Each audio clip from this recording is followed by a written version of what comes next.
안녕하세요. 저는 흔한 불륜 사건으로 이혼의 결말을 맞이한 30대 후반 이혼녀입니다. 불륜을 흔하다고 얘기하는 것이 인간성이 엉망인 사람들이 얼마나 많은지 증명하는 것과 같아서 좀 속상하긴 한데요. 저 또한 인간성 불량한 남자를 제때 알아보지 못하고 결혼해 결국 그 흔한 길을 똑같이 걸었던 억울함을 호소해보고자 사연을 쓰게 되었어요. 남 일일 때는 그저 혀만 끌끌 차고 말았을 상황도 제 일이 되면 두 손 두 발 다 벗고 덤비게 되는 게 불륜이 아니겠습니까? 기본적으로 사람이라면 책임감은 부족할지언정 도덕성만큼 좀 취하고 있어야 하는 거 아닌가 싶네요. 만약 제 썩을 남편만이 문제였다면 제가 이렇게 사연까진 안 찾아봤을 겁니다. 그냥 혼자 속상해하다 가끔 술 한잔하며 친구한테 털어놨을 거고 이러면서 상처를 잊어갔겠죠. 하지만 저는 남편뿐만 아니라 시댁까지 통째로 꽝이었기에 마냥 시간의 흐름에만 제 상처를 맡기는 것만으로는 개운하지가 않아서 동네방네 소문내러 왔습니다. 다른 사람들의 입을 타서라도 제 익명의 사연이 여기저기 떠돌았으면 좋겠어요. 그러니 제 사연 좀 들으시고 안주 삼아 주위 사람들에게 이 사람들 흉 좀 봐주셨으면 합니다. 저는 소위 좀 사는 집안에 시집을 갔습니다.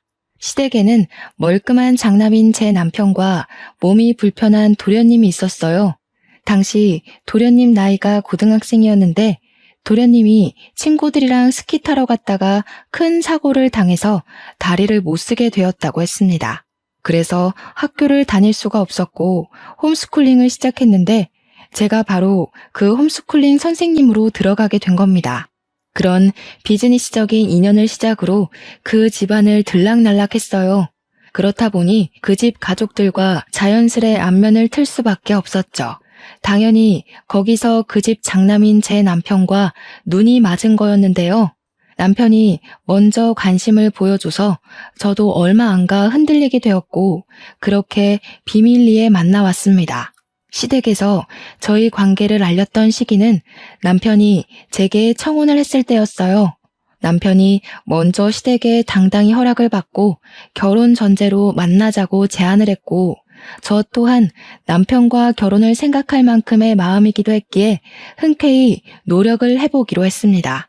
제가 그날도 여느 때처럼 분위기 좋게 도련님 수업을 끝낸 날이었어요. 바로 퇴근을 하지 않고 남편과 함께 시부모를 모신 뒤 그 앞에 무릎을 꿇고 앉았습니다. 그리곤 남편이 먼저 입을 열어 저희가 결혼을 전제로 만난다는 사실을 밝혔어요. 그때 시부 반응도 안 좋았지만 제가 그날 처음으로 시모한테 귀싸대기를 맞은 날이기도 했습니다. 뭐라고? 애 공부나 가르치라 했더니 감히 귀한 내 아들내미를 꼬셔내? 네가 우리 막내 가르치는 것 때문에 선생 하면서 떠받들었던 거지. 내가 너를 며느리감으로 생각이나 한 줄 아니? 어디서 주제넘게 우리 집을 넘봐? 이런 시모의 행동이 제게 더 충격으로 다가왔던 건 시모가 평소 저에게 선생님, 우리 작은애 좀 잘 부탁해요 라며 선생 대접을 많이 해줬고 명절에는 보너스도 챙겨주는 좋은 학부모였기 때문입니다. 선량하기 그지없는 분이라고만 생각했지 이렇게 사나운 면모가 있을 거라곤 상상조차 못한 일이었기에 제게는 이 일이 너무 충격일 수밖에 없었습니다. 제가 부모님이 다 돌아가시고 대학생 동생 하나랑 같이 살고 있었는데 그걸 시모가 알아서 저더러 동생을 데리고 외식을 하라며 굳이 일부러 비싼 고기도 챙겨주셨어요. 비싸고 좋은 뮤지컬 티켓도 끊어주시며 제게 잘 해주셨던 사모님이었거든요. 아무래도 제가 그게 시모의 전부라고 착각했었나 봅니다. 사실 시모한테 저는 인품 좋고 실력 좋은 선생으로만 합격일 뿐 시모 기준 며느리 축에는 못 끼는 등급이었던 거예요. 남편과의 관계를 고백한 후부터는 제가 알던 착한 눈웃음을 가진 시모는 더 이상 없었고 정말 마녀라고 불러도 될 만한 매서운 사람이 제 눈앞에 남아 있었습니다. 근데 여기서 제가 좀 놀랐던 게 하나 더 있었는데요.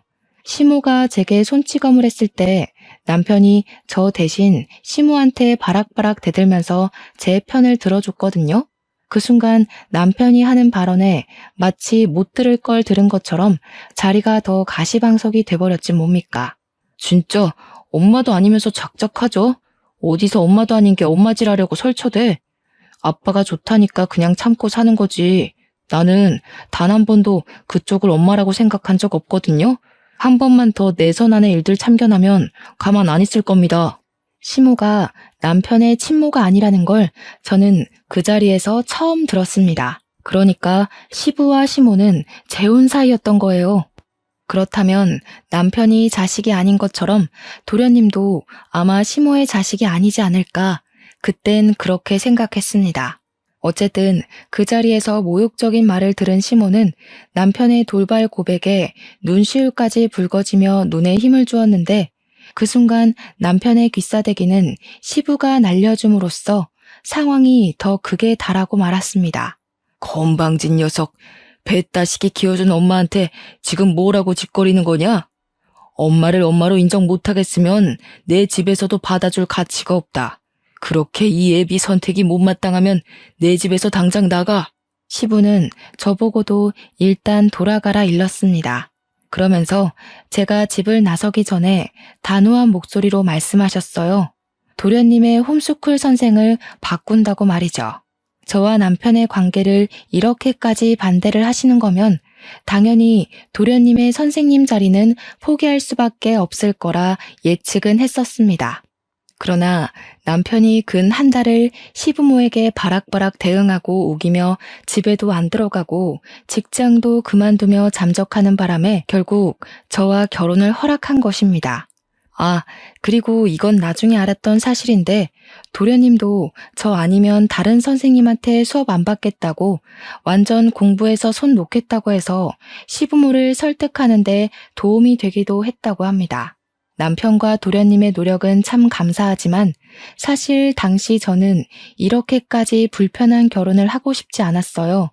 그래서 제게 시부모가 결혼을 허락했다는 사실을 기뻐하며 알려주는 남편에게 거절을 하고 말았습니다. 그러나 남편이 제게 매달리면서 울더라고요.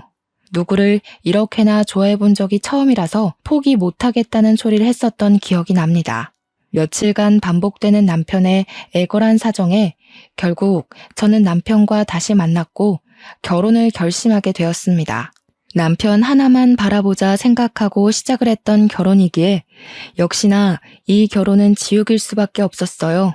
남편이 저를 걱정해서 분가로 신혼을 시작할 수 있었지만 도련님 공부 때문에 어차피 주 5일은 시댁을 가야 하는 상황이었는데요. 그런데 시모가 결혼을 하고 도련님 첫 수업이 있는 날 제게 황당한 제안을 하는 거 아니겠습니까? 이제 우리 애한테 선생이 아니라 형수가 되는 거 아니니? 가족 사이에 굳이 급여를 주고받아야겠어? 너도 남편 동생 되는 사람한테 굳이 그렇게 팍팍하게 굴고 싶진 않을 거 아니냐? 그냥 가족 돕는다는 생각으로 우리 애 공부시키면 되지 않을까 싶은데. 시모는 지금 저를 공짜로 써먹겠다는 의사가 다분한 제안을 건넸습니다. 저야 당연히 제 여동생보다도 어린 착한 도련님의 공부를 무료로 봐주고 싶죠. 하지만 제 여동생 등록금이랑 자취 살림에도 아직은 제가 돈을 좀 보태줘야 하는 상황이기에 저는 계속 돈을 벌어야 하는 실정이었습니다. 이건 제 동생이 따로 알바를 한다고 하더라도 20대 초반이 모든 걸 해결하기엔 금전적으로 턱없이 부족한 경우였으니까요. 어머님 뜻 잘 알겠어요. 그럼 저도 선생으로서 사명감은 다 버리고 딱 가족으로서 할 수 있는 만큼만 책임을 질게요. 괜찮으시죠? 그럼 가족끼리 수업 시간이 어딨나요? 저도 아침에 집안일 바쁜데 오늘처럼 이른 아침에는 못 올 것 같아요. 남편 밥도 차려줘야 하고 집 청소도 좀 해야 하고요. 뭐라고? 그런 게 어딨니? 그럼 우리의 학력은 누가 책임지라고? 이럴 거면 돈 주고 다른 선생을 따로 구했지. 내가 널 왜 자꾸 부르겠어? 요즘 젊은 아가씨들이 자기 손해는 안 보려고 한다더니 너도 지금 시애미한테 반항하는 거냐? 반항 아니고 정당한 제 권리를 말씀드리는 거예요. 어머님도 원래 제 실력 인정해 주셨잖아요. 제가 이 집 식구가 됐다고 해도 근로 시간만큼 어머님은 제게 학부모예요. 제가 도련님한테 최선을 다하길 바라시면 선생으로 봐주셔야 할 겁니다. 아들 생각해서 좀 협조해 주세요. 시모는 제 말에 기막혀 하면서 자기 할 말을 찾고 있었는데요. 그때 도련님이 뒤에서 듣고 있었는지 시모한테 선생님 시키는 대로 하라고 따져들었고, 도련님한테 꼬리 내린 시모는 어쩔 수 없이 한 발 양보해 주었습니다. 몇 번 보다 보니 느낀 건데 시모는 유독 장남보다 도련님한테 더 약한 엄마였던 것 같았어요. 남편이 시모를 곱게 대하지 않아서 시모도 남편한테 한 번씩 욱할 때가 있었는데, 그와 반대로 도련님이 시모한테 사춘기랍시고 나쁜 말을 하면 그건 시모가 그냥 다 져주고 넘어가는 경우를 덜어 봤거든요.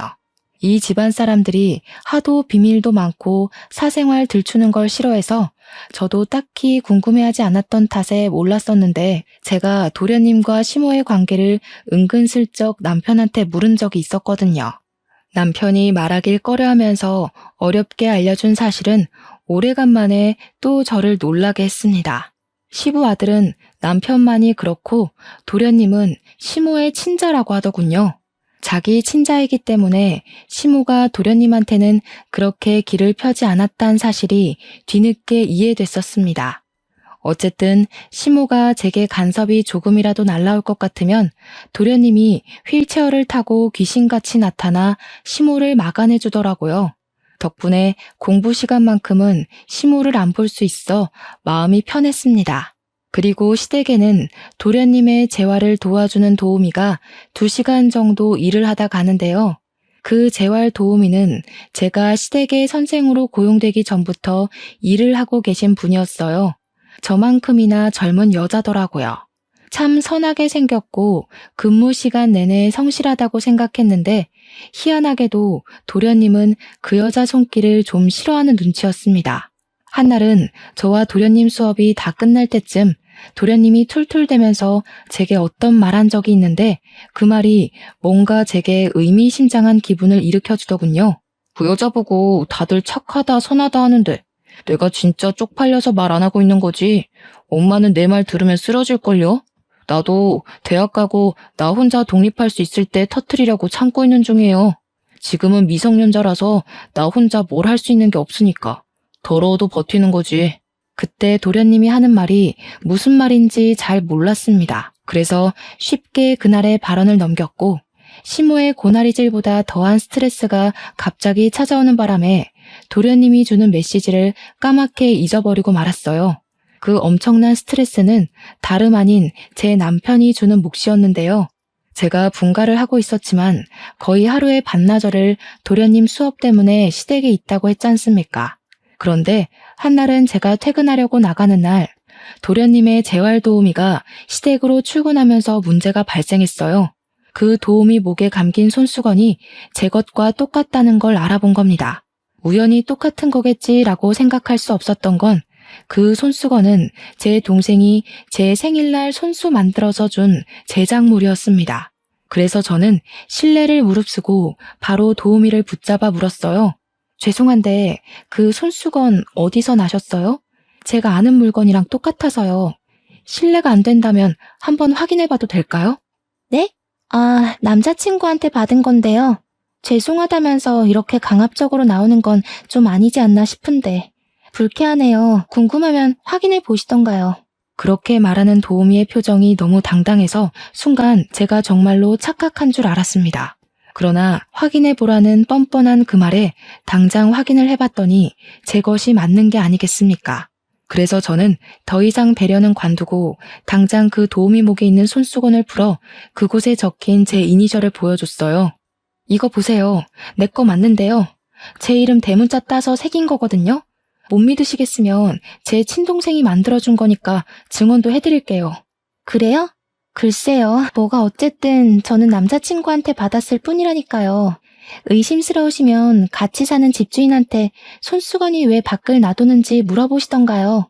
도우미는 자기 것이 아닌 물건임이 들통났으면서도 오히려 고개를 빳빳이 들고서 저더러 손수건을 갖고 싶으면 가지라면서 쌩 지나가 버렸습니다.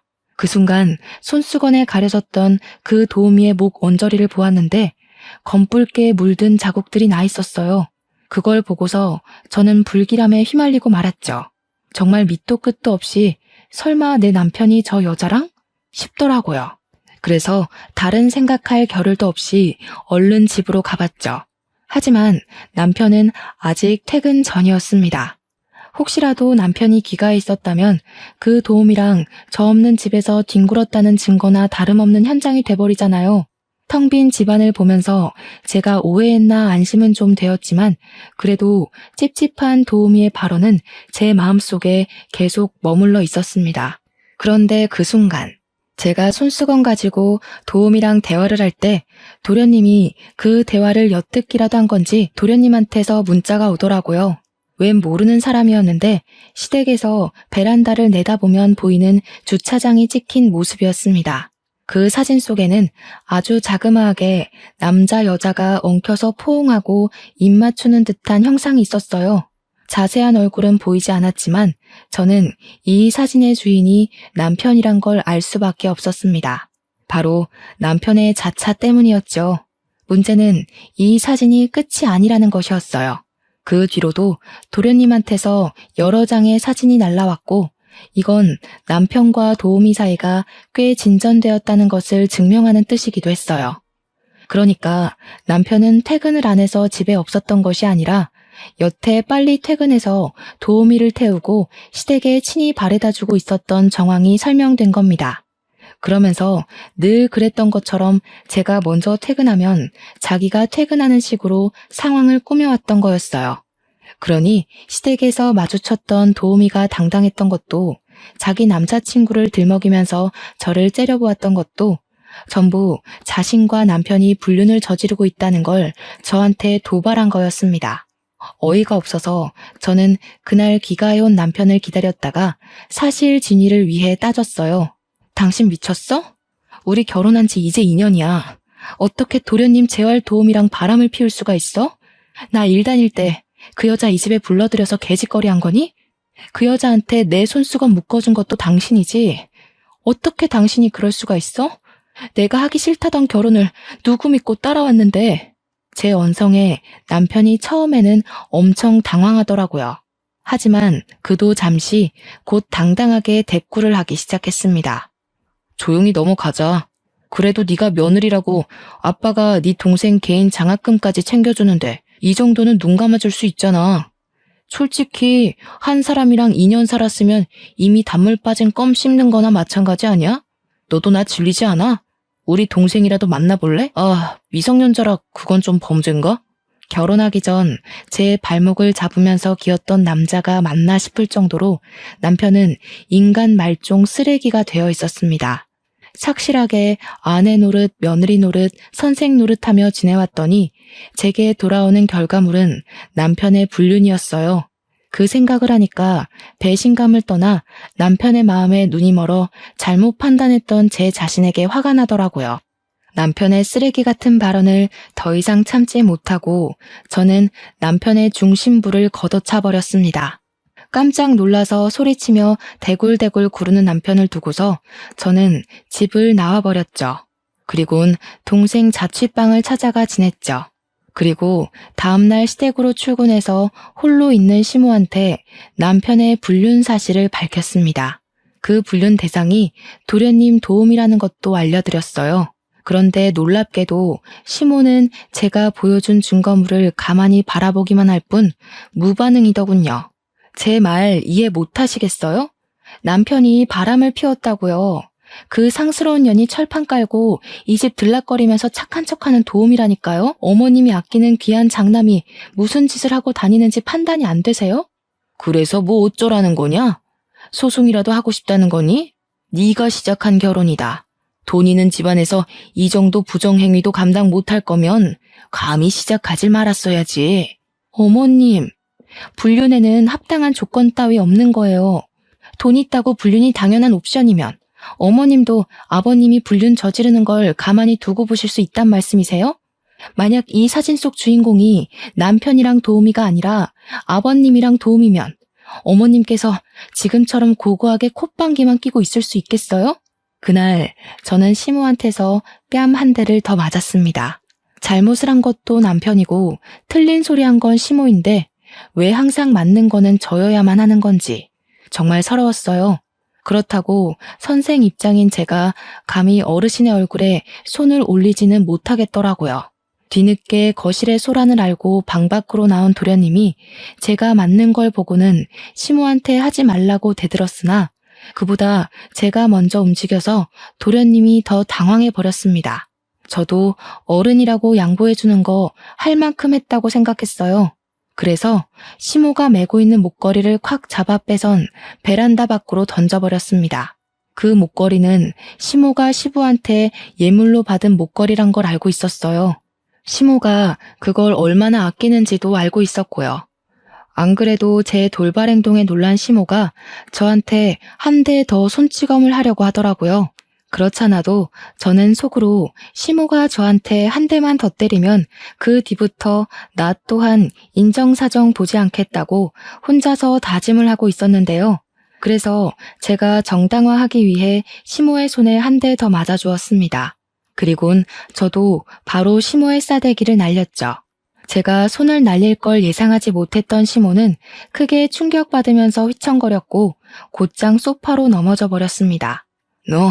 너 지금 시애미를 팬 거냐? 어디서 배운 버르장머리야? 가진 것도 없는 년이. 우리 집에 받아준 것만으로도 넙죽 엎드려 절을 할 것이지. 정신 나갔다고 시애미 뺨따구를 날려? 돈 많은 집안인데 며느리랑 갈등이 이 정도는 될 거란 각오도 안 하셨어요? 고분고분 웃어 넘겨주는 며느리가 필요했으면 끝까지 저는 안 된다고 거절하셨어야죠. 이런 식으로 뒤늦게 노망나짓 할 게 아니라 짐승만도 못한 장남 쥐업해서라도 결혼을 말렸어야죠. 어머님이 며느리한테 이 정도 취급밖에 못 받는 건 어머님이 자초하신 거나 마찬가지예요. 저는 남편을 소송하겠다고 떵떵거린 뒤 그날은 도련님 수업을 못 봐주고 바로 시댁을 나와버렸습니다. 그러고는 홧김에 바로 소송장 쓰려고 지하 주차장에 주차해 놓은 제 차에 올라탔는데요. 그러자마자 제 눈앞에 보인 두 형상을 보고 저는 충격의 도가니에 휩싸였어요. 시부와 재활 도우미가 서로 꿀 떨어지게 바라보면서 몸을 맞대고 있는 거 아니겠습니까? 시부 차에서 내린 도우미는 충격적이게도 시부와 다정하게 팔짱을 낀 뒤 애정 행각을 벌이며 지하를 빠져나가기 시작했어요. 너무 놀랐지만 그걸 놓쳐선 안 됐기에 저는 서둘러 차에서 내렸고 영상 촬영을 하면서 둘을 미행했습니다. 둘은 엘리베이터가 아닌 비상구로 향했어요. 문이 닫히기 전 서둘러 문을 붙잡아 저도 몰래 따라 들어갔는데요. 도우미의 코맹맹이 소리와 시부의 짐승 같은 언사가 오가고 있는 거 아니겠어요? 소름 끼치게 충격이라서 저는 그걸 영상으로 찍으면서도 손이 덜덜 떨렸습니다. 끝까지 다 지켜보지 못한 저는 바로 다시 시댁을 올라갔어요. 집에 들어갔더니 도련님만 있고 시모는 없더라고요. 도련님한테 시모 행방을 물어보니까 시모가 좀 전에 목걸이를 찾으러 밖으로 나갔다더군요. 그래서 바로 베란다 밖을 내다봤더니 정말로 시모가 바닥을 빨빨 기면서 목걸이를 찾고 있었습니다. 제가 어머님 하고 부르니까 시모가 위를 올려다보곤 저를 발견하자마자 토라진 얼굴로 모른 채 했어요. 그리고 그 순간이었습니다. 지상 주차 공간에서 누가 저리 속력을 냈는지 모르겠는데 적정 속력을 어긴 차 한 대 때문에 시모가 사고를 당하고 말았지 뭡니까. 그걸 코앞에서 본 저는 깜짝 놀라 비명을 질렀고 얼른 119 불렀습니다. 시모를 따라 병원까지 도착한 뒤에야 저는 남편이랑 시부한테 연락을 했어요. 처음에는 둘 다 안 받다가 제가 문자로 시모가 교통사고 당했다고 하니까 둘 다 불같이 연락이 오더라고요. 더 웃긴 건 시부는 도움이랑 같이 왔다는 겁니다. 낯짝 정말 두껍다 싶어서 저는 시모의 수술을 기다리는 동안 도우미 앞을 막아섰어요. 뻔뻔하게 착한 표정을 만들어내서 시모 수술 경과를 기다리고 있는 꼴이 우스워 보기 힘들었거든요. 속셈이 뭐예요? 돈 많은 남자 하나 꿰어서 천한 신분 승급시키기라도 하고 싶었던 거예요? 어쩜 이렇게 가리는 것 없이 막 뛰어들었을까? 그쪽이 똑똑했다면 이렇게 금방 들통날 짓거리는 안 했을 텐데. 요즘 재활 도우미들은 다 이렇게 대가리가 꽃받친 건가요? 뭐요? 이 여자가 왜 이래? 이봐요, 사모님. 뭘 오해하고 계신 것 같은데 저 지금 사모님이 하는 말 하나도 못 알아듣겠거든요? 지금 큰 사모님 사고 난 게 제 탓이라도 된다는 거예요? 사고 얘기한 거 아닌데? 재발절인가 봐요? 이렇게 큰 반응 보여주면 제가 또 그 부분은 다시 알아봐야겠네요. 그래서 그 깡통머리로 겨우 고른 남자가 누군데요? 젊은 놈? 늙은 놈? 제 말에 도우미는 사색이 된 채로 대꾸 없이 저를 바라봤습니다. 눈동자가 미세하게 흔들리는 게 은근히 통쾌하더군요. 그리고 그 상황에 엉뚱하게도 남편이 제게 슬쩍 나섰는데 남편은 제가 자기의 상간녀로 알고 있으니까 시부한테 자신의 불륜을 들킬까봐 얼른 제 입을 막으려고 했습니다. 그래서 제가 한 번 더 남편의 중심부를 걷어차려고 하자 쫄았는지 알아서 떨어지더라고요. 하지만 시부 표정도 그리 편한 얼굴은 아니었어요. 어딘가 모르게 혼란스러운 얼굴로 저를 보고 계시더군요. 결국 도우미 혼자서만 제 말을 알아듣고는 그만 가보겠다고 자리를 도망치려 했는데 제가 바로 그 여자의 머리채를 잡아 바닥에 잡아뜨렸습니다. 그러니까 진짜 웃기게도 남편이랑 시부가 펄쩍 뛰며 둘 다 도우미를 챙기기 급급하더라고요. 저는 또 그 장관을 놓칠 수 없어서 사진을 찍었어요. 그리곤 제 폰을 뺏으려는 남편에게 시부와 도우미의 비상구 영상을 보여줬고 남편은 폰에서 쩌렁쩌렁 울리는 둘의 은밀한 대화에 그 자리에서 우뚝 굳어버리고 말았습니다. 영상에서 소리가 새어나가자 시부랑 도우미도 꽤 당황한 눈치더군요. 그 순간 남편이 바로 도우미 멱살 잡고 일으켜서 벽으로 몰아붙였어요. 너 뭐야 이년아. 나밖에 없다고 했잖아. 그런데 저 동영상 뭐야? 여태 내 뒤에서 우리 아빠랑 붙어먹고 있었어? 이거 완전 정신 나간 년 아니야. 당장 어떻게 된 건지 설명해. 뭐라고 변명이라도 해. 남편이 도우미를 사정없이 몰아세우니까 시부가 남편을 잡아다가 귀싸대기를 날려버렸습니다. 감히 누구한테 손을 대 이 썩을 놈이. 네 엄마가 될지도 모를 사람한테 건방지게 어딜 넘본다는 거냐. 설령 세빈이랑 네가 붙어먹었다고 해도 너희 둘은 안 될 사이다. 내가 세빈이 책임질 테니까 더러운 꼴 더 보기 전에 너는 당장 손 떼라. 남편은 자기 상간녀가 자기 아빠랑 그렇고 그런 사이란 사실에 충격 먹어 아무 말도 못했습니다. 시부 뒤에 숨어있는 도우미를 노려보면서도 자기 아빠한테는 감히 덤벼들지 못했죠. 그럴 수밖에 없는 게 남편은 시부의 도움 때문에 재력을 쥐고 있는 거지 혼자서는 그저 대기업 월급쟁이에 빚만 가득한 평민이나 다름없었으니까요. 그리고 시부는 타깃을 변경해 저한테 으름장을 놓으며 당장 제 휴대폰을 내놓을 것을 강요했습니다.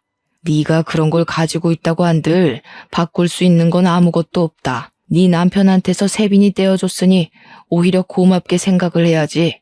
내가 지금 네 동생한테도 장학금 꽂아주고 있지 않냐?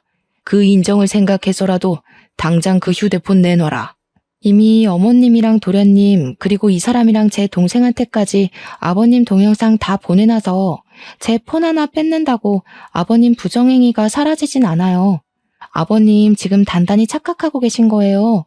아버님이 저지른 짓 불륜이고 범죄예요. 도덕성 말아먹은 짓이고 개 잡놈이나 하는 천박한 짓거리라고요. 그런 식으로 대단한 척 포장 좀 하지 마시죠. 구역질라니까. 이년이 정신 나갔나. 내가 너한테 얼마나 퍼다 줬는데 네 시엠이 설득해서 결혼까지 허락해줬더니 은혜도 모르고. 그러니까 그게 제일 잘못한 거라고요. 누가 결혼 허락해달랬어요? 왜 결혼을 허락해서 제가 이런 꼬락서니를 보게 만들어요? 왜 잘 살고 있는 저를 이런 집구석에 끌어들였냐고요. 저보다 인생 더 사셨으면 아랫사람한테 어른다운 모습을 보여야지 이게 뭐예요, 추잡하게. 제 원망을 모욕으로 들은 시부가 제게 손찌검하려고 했는데요. 그 순간 뒤늦게 남편이 나타나 시부를 막아줬습니다. 남편 꼴이 딱 그렇게 갑자기 제 편을 들어주면 자기가 무슨 정의 사도라도 되는 줄 아는 것 같더라고요. 이제 와서 제 편에 서서 도움이랑 자기 아빠를 배척하는 남편을 보고도 기가 찼습니다. 시모가 수술실을 나오고 병실로 옮겨졌을 땐 이미 상황이 걷잡을 수 없게 커져 있었어요. 다행히 큰 사고는 아니었던 시모가 상황을 모르고 지나칠 수 없게 제가 병실의 도우미를 붙잡고 있었고, 도우미 때문에 벗어날 수 없던 시부는 저를 죽일 듯이 노려봤습니다. 그리고 저는 깨어난 시모에게 모든 사실을 밝혔어요. 정신을 차리기도 버거웠을 텐데 거기다 대고 저는 더한 정신적 충격을 드릴 수밖에 없었죠. 아직 입을 떼지 못한 시모는 용케도 알아듣긴 했는지 충격을 먹고 눈물을 흘렸습니다. 어머님이 아버님이 해준 목걸이 아끼느라 몸살이고 있을 때 아버님은 이미 다른 걸 아끼고 계셨더라고요. 어머님이 각오했어야 한다는 부정행위 직접 겪으니까 어떠세요? 이런 상황에 굳이 알리는 제가 원망스러우세요? 어머님 이렇게 만든 것도 제가 볼 땐 저 사람들 짓 같거든요. 시모는 한동안 더 말을 잃고 있었습니다. 일부러 말을 안 하고 있는 거였더라고요. 시부랑 남편이 막 변명을 한다고 시끄럽게 병실에서 목소리를 높이고 있는데 시모가 갑자기 휴대폰을 찾더니 출장 변호사를 불렀습니다. 변호사까지 부른 상황에서 더는 시부랑 도우미가 도망치는 건 무용지물이었어요. 시모는 자신의 교통사고 경위까지 알아보기 위해 개인 변호사에게 부탁을 할 생각이더군요. 도착한 출장 변호사를 보고 저는 그만 저대로 따로 소송을 하기 위해 자리를 뜨려고 했습니다. 그러자 시모가 제 손을 붙잡으면서 그제야 입술을 뗐는데요. 너도 소송할 거면 이분한테 맡기거라. 제대로 뽕 뽑게 해줄 거다. 그리고 그동안 널 오해해서 미안하구나. 내가 그동안 너한테 빚진 상처들이 꽤 많을 텐데 지금 당장 용서해달라는 거 아니야. 그냥 조금이나마 내가 진심으로 사과하고 싶다는 걸 알아줬으면 해서 그러는 거니 내 변호사 도움 받거라. 갑자기 시모가 베푸는 인정에 무슨 속셈인가 싶었지만 시모가 제게 그동안 되지도 않는 억측 부려서 미안하다고 진심으로 사과하길래 좀 당황스러웠습니다. 그러면서 제게 개인 변호사를 정말로 붙여주었고 변호사 선임비까지 자기가 다 부담하겠다고 했어요. 이제 와서 그런다고 제 마음속 상처가 아물지 않는다고 했더니 시모가 다 안다면서 용서를 바라는 게 아니니 구차하게 빌 기회는 달라고 하더군요. 그래서 저는 결국 시모의 뜻을 받아 어려운 형편의 비싼 변호사를 무상으로 얻을 수 있었습니다. 눈앞에서 벌어지는 법적 절차에 남편이랑 시부가 시모한테 뒤늦게 사정을 하기 시작했는데요. 알고 보니 시부랑 남편이 사치 부릴 수 있었던 것도 전부 시모의 재력 때문이었더라고요. 넉넉한 집안이었던 것도 온전히 시모의 형편이었지 남편이랑 시부는 평범한 경제력의 가정이었다고 합니다. 시부가 불륜녀를 깨어낸 것처럼 시모도 그만 시부의 뱀 같은 유혹에 넘어가 버린 피해자였던 거예요. 시모가 시부를 만나기 전 남편이랑 사별을 했는데 그 전 남편의 친구가 시부라고 했어요. 정말 부정하게도 시모가 사별을 하자마자 시부가 시모를 눈독 들여서 마음을 다 내줄 것처럼 위로하고 잘해줬다고 합니다. 그러니까 시부는 어떻게 보면 불륜이 상습인 셈인 거였어요. 그리고 제 남편 말인데요. 시모가 아무리 시부의 자식을 제 자식으로 품으려고 해도 남편은 시모에게 반감만 있었다고 했어요. 남편이 시모의 돈을 전부 시부가 해주는 걸로 합리화하면서 자기는 자식으로서 아빠한테 받을 거 다 받고 자랐을 뿐이라고만 생각했다네요. 참 복잡한 가정사였는데 저는 이걸 그 병실에서 처음으로 들었습니다. 결혼 생활 2년 동안 전혀 몰랐던 사실이었으나 실은 굳이 제가 따로 궁금해하지도 않았던 부분이었어요. 어쨌든 시부랑 남편 그리고 그 둘의 상간녀까지 저와 시모에게 나란히 소송당했고 그들은 본 위자료의 2배나 되는 커다란 빚을 떠안게 되었습니다. 그리고 시모를 차로 들이받은 범인은 정말로 우연이 아닌 만들어진 계획이었더라고요. 무섭게도 상간녀가 시부 옆자리를 차고 들어가기 위해서 사람을 사들여 청부를 했던 일이었다는 것까지 드러나게 되었습니다. 아마 상간녀는 그 집안의 돈줄이 시무라는 점까지는 몰랐던 것 같네요. 그렇게 거액의 위자료를 손에 얻고 이혼을 하게 된 저는 당황스럽게도 시무 덕을 본 덕분에 동생과 좋은 아파트 하나는 마련할 수 있게 되었습니다. 남편이랑 시부는 당연히 저한테 인간 이하 수준의 사람이었는데 실은 시무도 제게 별반 다를 게 없는 존재였거든요. 근데 시무 덕분에 위자료를 진짜 제대로 뽕 뽑아서 받은 셈이었기에 한편으론 고맙기도 했습니다. 그렇다고 시무를 용서할 건 아니었어요. 그래서 감사 인사는 없이 그동안 제가 받은 상처에 대한 빚이라 생각하고 그 집안에서 얌전히 나오려고 했습니다. 그런데 모든 처리를 끝내고 제가 신혼집을 떠나게 되었을 때 시무한테서 따로 연락이 오더라고요. 뜬금없이 밥이라도 먹고 가라고 하길래 마지막으로 시댁을 방문했었거든요. 거기서 저는 본래 제게 천사였던 시모가 다시 나타난 줄 알았습니다. 시모는 상다리가 부러질 듯 식사를 차려서 저를 귀한 대접해줬고 그 자리에서 다시 한번 제게 사과를 했습니다. 어른이 고개를 숙이길래 얼마나 당황했는지 몰라요. 내가 너한테 무슨 짓을 했는지 모르겠다. 아무리 그래도 사람이 사람한테 그런 지저분한 짓은 하면 안 되는 거였는데 열심히 사는 애 괜히 끌어들여서 못난 꼴을 보여버렸네. 나만 당하고 말면 될 일을 너까지 고생시켰어.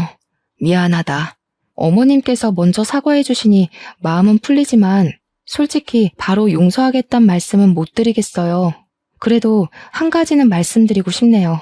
어머님 덕분에 그 쓰레기 같은 인간들 더 시원하게 깔아뭉갠 것 같아서 그건 감사드려요. 내가 너한테 저지른 횡포에 비하면 아무것도 아닌 거지. 네가 평생 나 용서 안 한다고 해도 나는 평생 너한테 미안한 마음 안고 살 것 같아. 그러니까 내 도움이 필요하면 언제든지 손 내밀어 줬으면 좋겠어. 시엠이었던 사람인 게 불편하면 우리 막내 학부모라고 생각해도 좋고. 시모는 원래 제게 나빴던 사람이 아니었잖아요. 과거에 제게 무척 친절했던 학부모였다는 생각이 들자 저도 마음이 더 풀리더라고요. 심지어 시모가 저한테 자신이 받은 위자료의 일부까지 떼어주려고 했어요.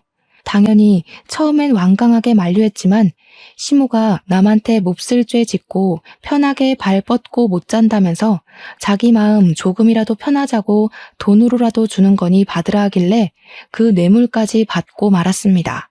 그 때문에 저는 비록 며느리로서는 끝이 난 사람이지만 도련님 홈스쿨은 끝까지 도맡아 주기로 했어요. 시모가 그렇게 바랬던 무상으로 제가 선뜻 먼저 제안을 했죠. 사실상 시모가 떼어준 위로금이 많아서 월급을 선불로 다 당겨받은 셈이나 다름없었거든요. 여기서 월급까지 받는 건 저야말로 두 발 뻗고 못 잘지도 모를 일이었죠. 저 또한 어르신한테 손찌검하고 폐륜적인 발언을 많이 발설했으니까요. 맞다. 이건 도련님이랑 수업을 하다가 나중에 알게 된 사실인데요. 도련님은 제 남편은 물론 시부의 불륜까지도 알고 있었다고 하더라고요. 남편이랑 시부가 번갈아 가면서 시모 외출했을 때를 틈타 도움이랑 애정행각하는 걸 봤다고 하는 거 아니겠어요? 말을 못했던 건 표면적으로는 자신이 아직 미성년자기 때문에 가정을 파탄내고 홀로 서게 할 수 없었기 때문이었고 실상은 시모 또한 이 사실을 다 알고 있었기에 차마 자신의 엄마를 위해서 나설 수가 없었다고 했습니다. 시모가 알고 있었던 게 무슨 말이냐고 했더니 도련님이 당황스러운 사실을 하나 알려주었는데요. 제가 그 집에 선생으로 들어가기 전부터 재활 도우미가 시댁을 들락날락하고 있었던 건 알고 있던 사실이래요. 그런데 재활 도우미가 자기한테 집안 여건에 대해서 이러쿵 저러쿵 묻더라는 게 아니겠습니까? 뭐 집에 목돈은 얼마나 있냐? 주로 누가 경제권을 가지고 있냐? 누구 힘으로 이 집안이 굴러가는 거냐 등등. 도련님이 미성년자라는 이유로 살살 구슬려서 도우미가 어린의 입을 통해 시댁을 사전조사하려고 했답니다. 거기서 도련님은 머리를 한 번 더 굴렸대요. 자기 기준에서 시부랑 남편이 자기 집에 빈대처럼 들러붙어 마음대로 자기 엄마 재력을 쥐고 누리는 게 마음에 안 들었다고 해요. 미성년자가 힘이 없어서 그렇지 힘만 생기면 시부랑 남편을 당장 떼어놓을 생각이었더라고요. 그래서 그 계획에 도우미를 이용하기로 했다는 거 아니겠습니까?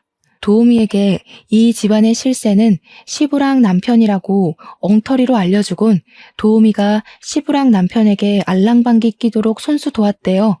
그런 과정에서 제가 등장을 했고 남편이 제게 빠져 한눈 파는 바람에 도련님 계획에 순간 차질이 생겨 이 길을 빙빙 둘러오게 된 거라고 했습니다.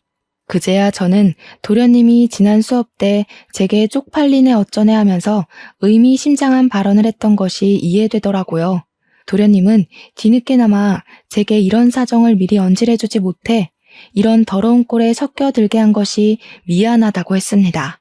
그렇네요. 도련님이 미리 언질을 줬다면 제가 이 집에 시집을 가는 일은 없었겠네 라는 생각이 순간 들긴 했어요. 하지만 뼈를 깎는 고통을 느꼈기 때문에 제 손에 부가 쥐어진 게 아닌가 싶습니다. 이미 지나간 일이고 제게 일어날 일이었을 거라고 생각을 해요. 이렇게 보낸 시간마저도 다 제 삶의 미천이 아니겠습니까? 1년이 지난 현재, 더 이상은 그들을 원망하고 있지 않아요.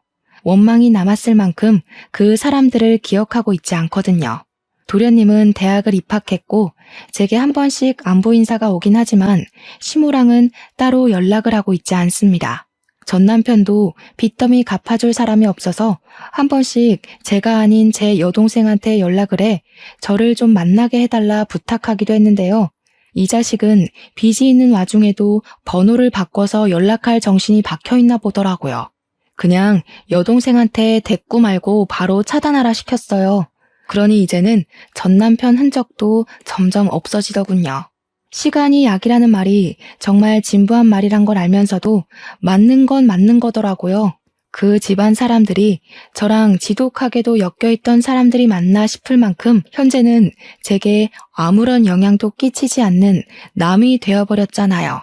그 인간들 때문에 오물범벅이 될 뻔했던 제 인생도 그들만 없어졌을 뿐인데 진흙 속의 연꽃처럼 참 예쁜 일상이 드러났습니다. 이젠 가진 돈으로 좀 더 알차게 살면서 남은 진흙마저 털어내려고 해요. 앞으로 제 인생에 얼마나 많은 흙길이 펼쳐질지 모르겠으나 시간이 약이라는 뻔한 위로를 기억하면서 험한 인생 잘 살아가 보도록 하려고요. 모두들 각자의 속도에 맞게 인생길 걸어 나가면서 예쁜 연꽃으로 마무리되는 삶을 살기를 간곡히 바랄게요.